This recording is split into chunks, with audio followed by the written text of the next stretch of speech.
एक घटनाक्रम हमारे साथ भी, हम लोगों के साथ भी घटा था।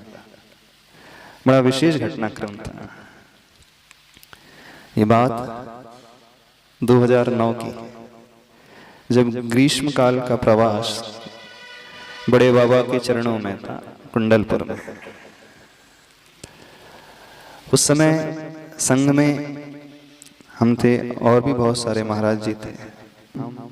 आगम सागर जी, पुनीत सागर जी, दुर्लभ सागर जी और सहज सागर, 5 महाराज जी। मन में एक विचार आया कि स्वाध्याय करना है। परीक्षा मुख ग्रंथ का स्वाध्याय है, न्याय का ग्रंथ है, तो न्याय पढ़ने की ललक थी, इच्छा थी। उस ग्रंथ का स्वाध्याय मिलकर के करेंगे। चूंकि गर्मी का समय था, प्रातःकाल भक्ति के पश्चात, शुद्धि आदि के पश्चात बड़े बाबा के दर्शन करके लौटते थे। वहीं जहां आपने देखा हुआ कुआं है, उसके सामने एक बहुत बड़ा वृक्ष है, देखा हुआ, याद है? उसी वृक्ष के नीचे पूज्यवर निर्यापक श्रमण योग सागर महाराज जी बैठ करके माला फेरते थे। और उसी के निकट हम सभी 5 मुनि महाराज उस ग्रंथ का स्वाध्याय करते थे। कुछ दिन हो गए स्वाध्याय करते करते,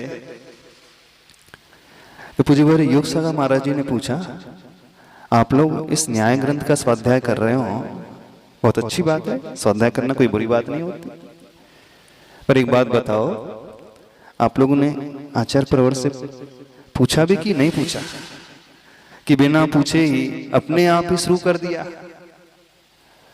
अब जैसे ही बड़े महाराज जी ने प्रश्न रखा तो मन में थोड़ा सा विचार आया, बात तो सही कही महाराज जी।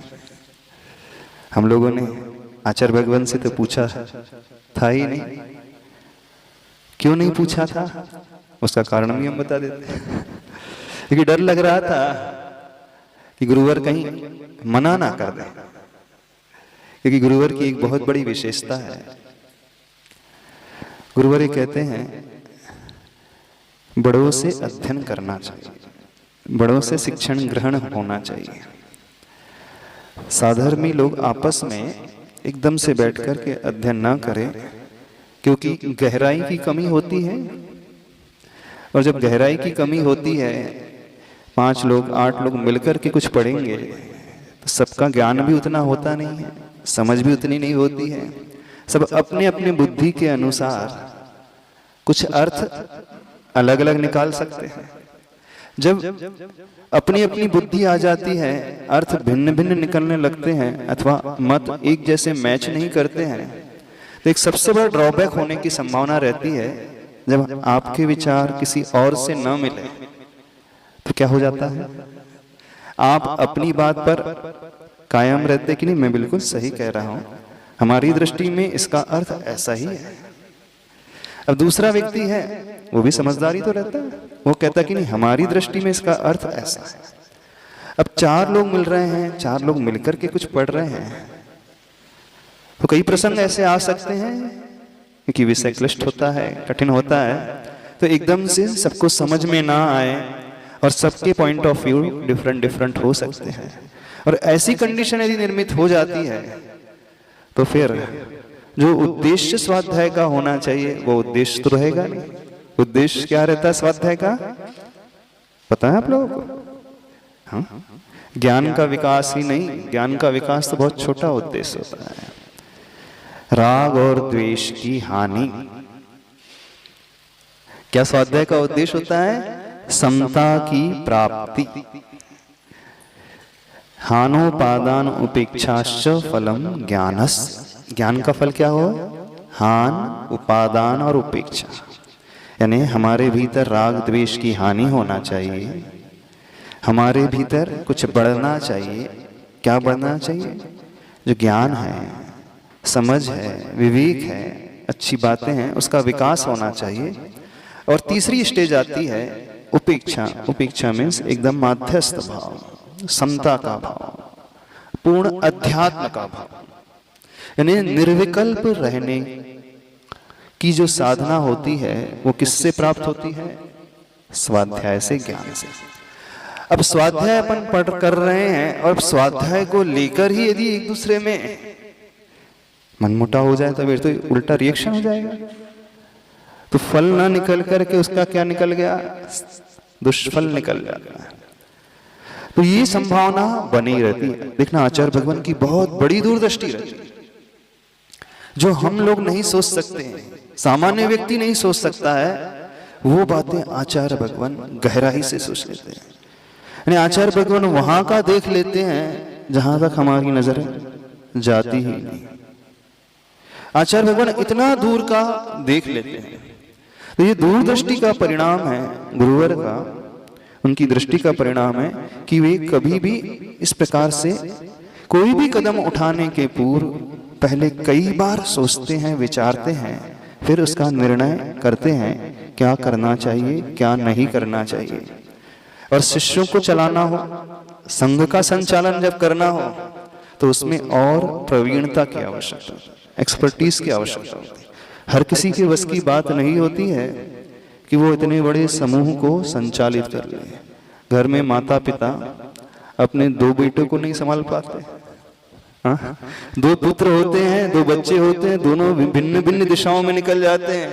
वे उन्हें रोक करके रखना चाहे, एक साथ बांध करके रखना चाहे, अपनी इच्छानुसार दिशा में चलाना चाहे, तो पिता की दिशा अलग रहेगी, बड़े पुत्र की दिशा अलग रहेगी और छोटे पुत्र की दिशा अलग रहेगी। तो घर में 2 बच्चों को संभालना कितना कठिन होता है आज के जमाने में।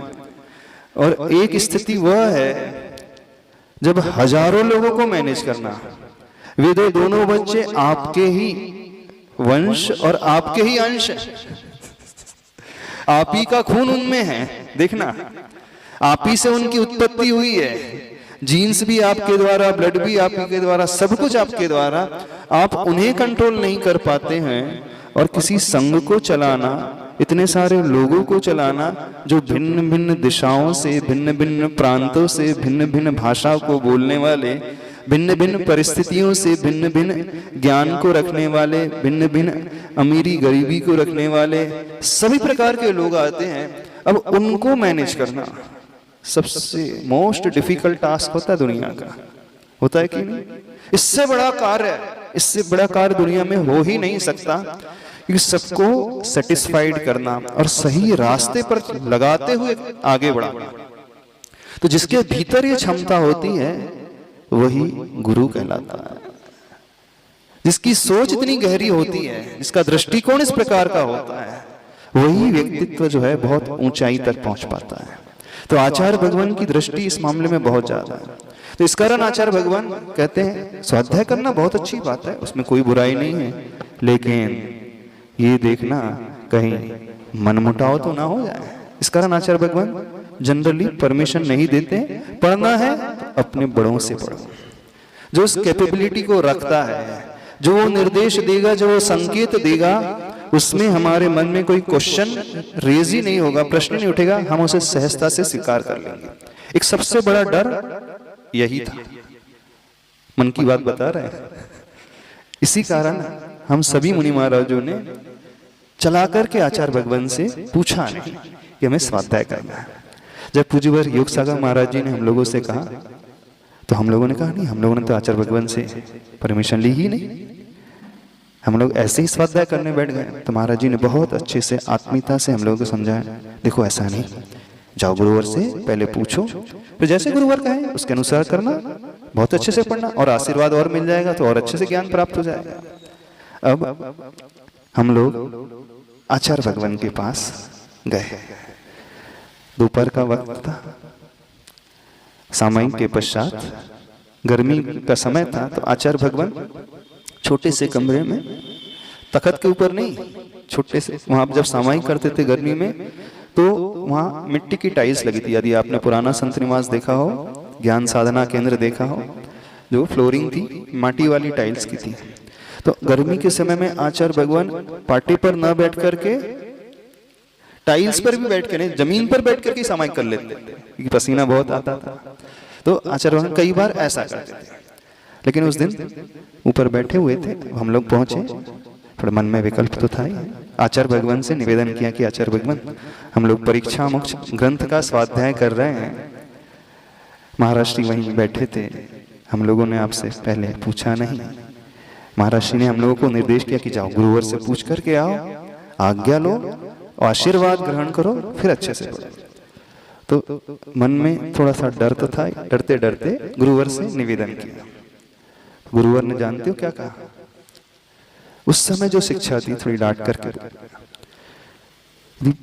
प्रत्यक्ष में रहते हुए भी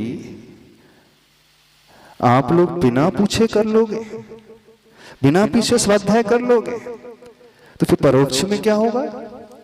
और हमें आप लोगों से तो ये उम्मीद थी ही नहीं कि आप लोग बिना पूछे कर लोगे। पहले थोड़ा सा डांट करके जोर से बोला। इसका अर्थ है आप लोग गुरु की आज्ञा तो मानते नहीं। क्या डर था आप लोगों को पूछने में? क्यों नहीं आप लोगों ने पूछा? कोई बात थी? शुरुआत करने के पहले पूछने आना था। अब योग सागर महाराज जी ने कहा है, अब उनके कहने पर आप लोग पूछने के लिए आ रहे हो। इसका अर्थ यदि वो नहीं कहते तो आप तो पूछने ही नहीं आते। तो हम लोग सब शांत, सिट्टी पिट्टी गुम हो गई हो जाती है कि नहीं? वैसे ही गुरुवर के पास जाते हैं, अच्छों की सिट्टी पिट्टी गुम हो जाती है, कोई कुछ बोल ही नहीं पाता है। और यदि गुरुदेव थोड़ा तेज बोल रहे हो तो, और अपन ने गलती की हो तो फिर तो और थोड़ा सा भय अंदर से लगने लगता है। तो सब हाथ जोड़े हम लोग, गर्दन नीचे झुकाए, आचार्य भगवान की शिक्षा को सुनते रहे। शिक्षा क्या कहे, डांट को सुनते रहे। आचार्य भगवान ने पहले तो बहुत थोड़ा सा बोला, ये बिल्कुल ठीक नहीं है, ऐसा नहीं होना चाहिए, प्रत्यक्ष में आप लोग बिना पूछे कर लोगे। हाँ मानते हैं कि स्वाध्याय करना था, लेकिन पूछा क्यों नहीं, पहले ये बताओ। तो धीरे से हम लोग ने कहा, आचार्य भगवान हमने कहा धीरे से कि डर लग रहा था। किस बात का डर लग रहा था? कहीं आप मना ना कर दें। अच्छा, इस बात का डर लग रहा था, यानी आपको पहले से पता था कि हम मना भी कर सकते हैं? नहीं, हाँ लग रहा था। थोड़ी मन में इच्छा थी कि ग्रंथ पढ़ना है। देखो, बिना गुरु की आज्ञा के यदि पढ़ भी लोगे ना तो वो ज्ञान कभी काम नहीं आएगा। इस बात को याद रखना। ज्ञान तब काम में आता है जब पूर्ण विनय भाव होता है, जब पूर्ण बहुमान होता है, तब उस ज्ञान का फल मिलता है। ऐसे कभी ज्ञान कभी काम नहीं आता। अभी तक तो तेज थे, अब इसके तुरंत बाद अब गुरुदेव का पूरा अप्रोच बदल गया।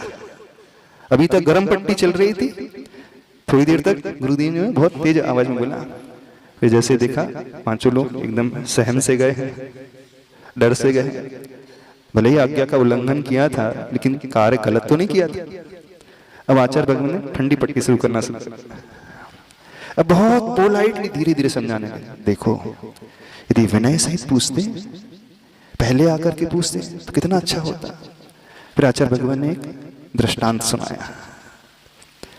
जब आचार्य धरसेन स्वामी जी के पास पुष्पदंत और भूतबली मुनि महाराज गए थे, तो जिस दिन में आने वाले थे, पूर्व काल में ब्रह्म मुहूर्त में आचार्य धरसेन स्वामी जी को क्या स्वप्न दिखाई दिया था कि दो श्वेत बैल आ रहे हैं, और दो श्वेत बैल आकर के उन्होंने 3 परिक्रमा दी धरसेन स्वामी जी की, और 3 परिक्रमा देने के पश्चात बहुत विनम्र भाव से वे गवासन में बैठ गए और उनकी ओर टकटकी लगा करके देख रहे।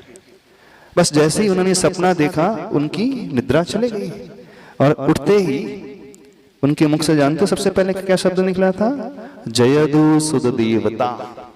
बहुत बड़े आचार्य थे, निमित्त ज्ञानी थे, और ब्रह्म मुहूर्त में इस प्रकार का स्वप्न दिख जाए, इसका अर्थ है कि ये बहुत मांगलिक स्वप्न है। जो उनकी भावना थी श्रुत को सुरक्षित रखने की, जिस भावना से उन्होंने एक संकेत संदेश भेजा था महिमा नगरी में कि यह जिनवाणी, यह आगम सिद्धांत का ज्ञान कैसे सुरक्षित रहेगा, तो 2 मुनियों की उन्होंने डिमांड की थी, और उन 2 बैलों को स्वप्न में देख करके निमित्त ज्ञान से जान लिया था कि वे मुनि महाराज आज ही आ जाएंगे, और वे बड़े विनीत हैं। जिस प्रकार का स्वप्न दिखा था कि बैल बहुत विनम्र भाव से परिक्रमा लगा करके बैठ गए, तो उन्होंने जान लिया कि जो मुनि आने वाले हैं दो, बहुत विनयशील, बहुत अच्छे, बहुत गहराई को लिए हुए। और जब स्वप्न पूर्ण हो गया, सवेरे उठे तो थोड़ी देर के पश्चात क्या देखते हैं कि सामने से दो युवा मुनि आए और उन्होंने परिक्रमा की। 3 भक्ति पूर्वक आचार्य प्रवर धरसेन स्वामी जी को सिद्ध भक्ति, श्रुत भक्ति, आचार भक्ति पूर्वक वंदना की, नमस्कार किया और गवासन में बैठ गए और निवेदन करने लगे कि हम लोग वहां से आए हैं। अब देखना, उन्होंने स्वप्न तो ज्ञात कर लिया था कि वे आने वाले हैं और वो समझ भी गए कि वो ही मुनि महाराज हैं। फिर भी इसके पश्चात भी उन धरसेन स्वामी जी ने उन मुनियों की परीक्षा ली। कौन सी परीक्षा ली थी? दोनों को एक एक मंत्र दिया था सिद्ध करने के लिए।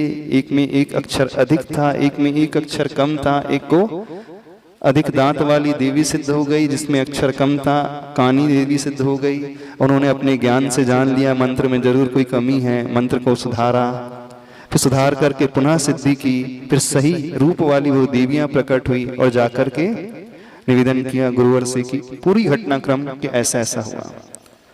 अब आचार्य भगवान ने हम लोगों को बताया, एक बात बताओ, क्यों आचार्य धरसेन स्वामी जी ने उन मुनियों की परीक्षा ली, जबकि उन्हें ज्ञान हो गया था कि ये वो ही मुनिराज हैं जिन्हें हमने बुलाया है।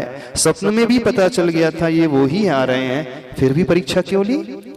बोले परीक्षा इसलिए ली अपनी आत्म संतुष्टि के लिए।